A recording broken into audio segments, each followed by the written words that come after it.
Wati chikwe, mira yo, taura kunoku. Taura kunoku. Wati chi. Bati kufamura mara ndi. Ende munhu anofanira nguva yake. Ende musati wawanda wauraya munhu. Ende ane zvimwe dzenguva chinhu chamukirarisa. Nacho, andi. Takati chimu. Mambotaura hungwe mukati aisada kudya.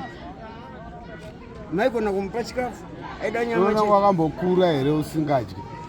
Wakambokura ukure usvike murume mukuru. Ndofa. Wakati chimurudo. Ndofa.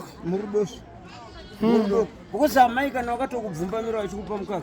Kuti mwana wangu ndobva kupasadza kuti mwana wangu. Asi akaita infection palung, paliver. Kutanga amwa sterek. Akaita infection paliver. Saka waitadza ngona aisadya ndizvo. Kana iwe utori nayo. Inguwa. Ndozvatiutori kuti ufamiro waMwari inguwa. Mangwana ndini? It's just because of this one.